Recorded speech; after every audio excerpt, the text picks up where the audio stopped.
everyone, welcome to my channel. My name is Rhonda and I'm also known as the Sparkling One, and I have a special guest today. This is my dear friend Sandy, and I love her so much, and I'm so glad she came over today.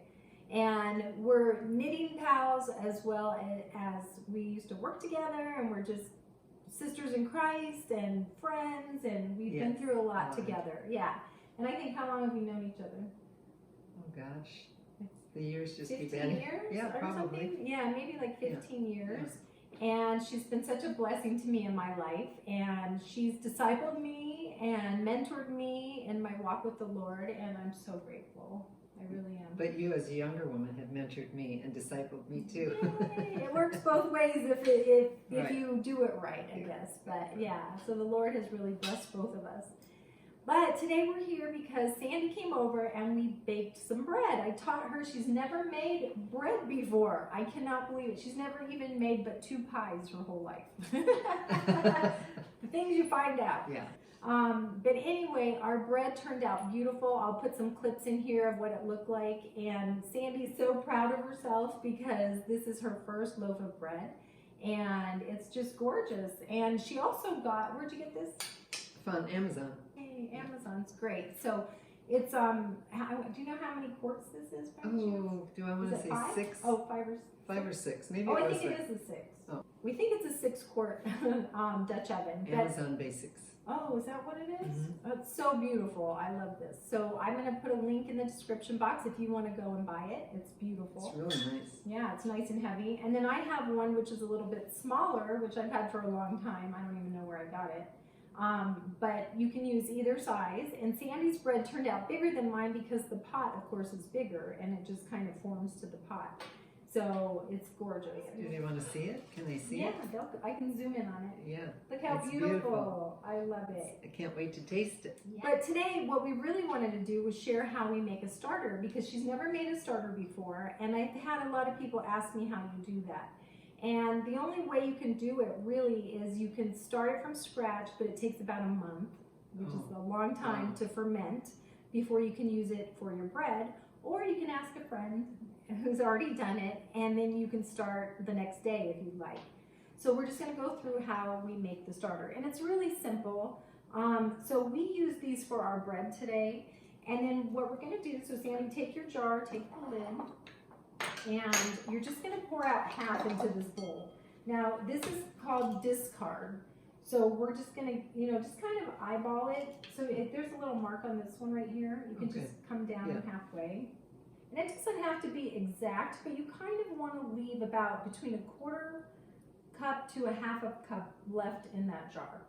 And then I'm going to dump mine out too. So, okay, let's see. Okay, so yeah, so I have about 1/2 cup. Yeah, that's perfect. So we're just going to get rid of that. You put your end. This is what I use to mix mine. Yeah, you're just going to dump it in the sink or in the trash, and you want to make sure you rinse out your sink really well, because we don't want flour getting hard inside of the sink. So you're going to get rid of that. We're going to put it over here. And then what you're going to do is you're going to take warm water and flour. So you're going to use equal parts of flour and water. So she has about, I'm going to say 1/2 cup in here, and I have 1/2 cup in here. So the 2 scoops that I have right here equal 1/2 cup. Okay. So if you put 2 scoops into your jar, and then I'll put 2 scoops into my jar. Can I ask a question? Yes, ask the question. So this is still good, but even though you threw that out, why do you throw that out? Because if you don't throw that out, you're going to have double of everything. Oh, so you could have given it to someone. Absolutely, okay. Yes. Okay. At that point, if you want to take that discard and give it to someone, that's perfectly fine. Okay. And then if you want to look, we'll just look real quick in the fridge. Okay. This is what happens when you have too much starter. So if you can see in the door, see, these are all discards, and I have some more in here somewhere. But just in case I need it, it's here.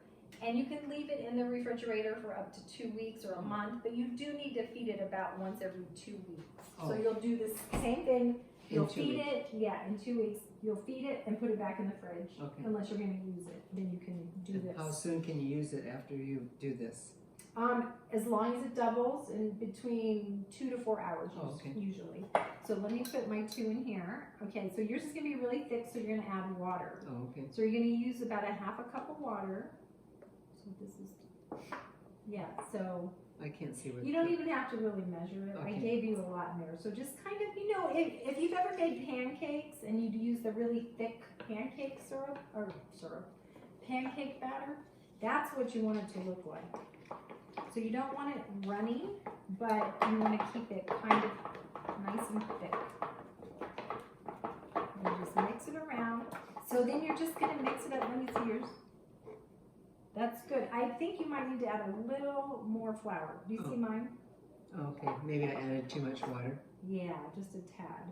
What like about that? Yeah, that's good. So see how thick and clumpy that is? That's what you want.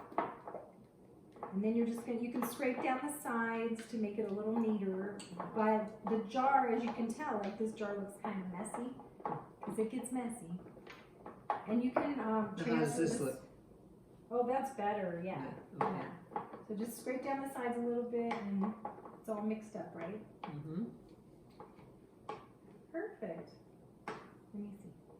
Oh, yeah, that's good. Okay, so then we'll do that. We'll get rid of this stuff.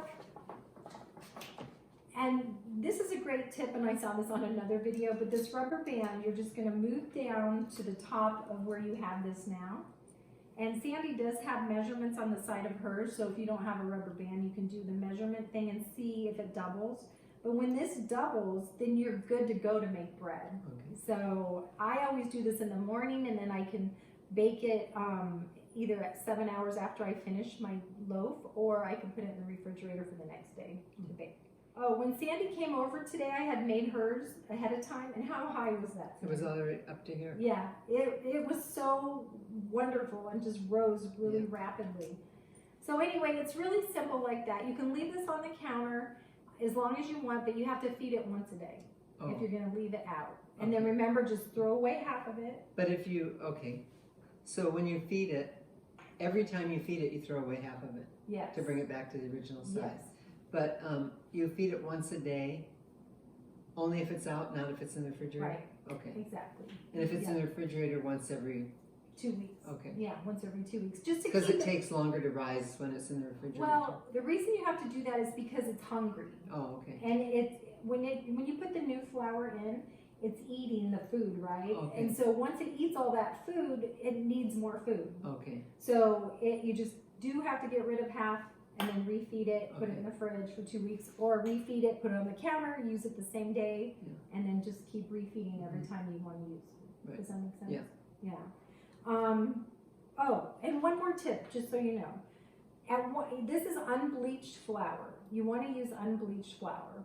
And because you know the bleach has the chemicals, so we don't want that. But the really fun thing is that if you want to mix it up a little bit, you can use some whole wheat flour or rye flour. I've not tried the rye flour yet, but the wheat flour will make it rise faster. Oh. So sometimes I'll take 1 scoop of whole wheat and then 1 scoop of regular all-purpose flour and do what we just did. No, you can never do all whole wheat, right? You could, Oh, okay. but it's really too weedy, you know, and it's not as light and airy. It's a more dense bread. So you don't want to use too much whole wheat. Sometimes I just use like a teaspoon in here or something just to boost it, to give it some more life. So, but otherwise you can just keep feeding it all-purpose flour. That's totally fine too. So, and what did it smell like when you smelled it, Sandy? Ooh, it was quite ripe. Yeah, it's pretty pungent. When you take off this lid after it's fermented and you smell, it's like it can burn your nose hair, right? There's a reason that it's called sourdough. Exactly. And so, yeah. So that's it. It's so pretty beautiful. easy. Yeah. So we're happy that you joined us. And if you want to learn how to bake this bread, I do have a video that I'll link right here of me making the bread. And then how to decorate it as well. It's really simple. It is. It seems harder than it is. Yeah. You know. And how? But that's because I have Rhonda standing next to me when I was doing it. That does help. And how was the checklist? The checklist was perfect. Good. She gave me a checklist to write everything down, so that's really essential. Yeah, and I will email that to you if you ask me for it. Just email me. I put my email as sparkly160@gmail.com. I'll email you the PDF, and then you can do that, check off everything, and it's so much easier. Oh, it's Yeah. great. It's great. So thanks for joining me, Sandy. Thanks for having me. It's been fun. Oh, I loved it. It was really fun. So join me next time. See you later. God bless you guys. Take care. Bye.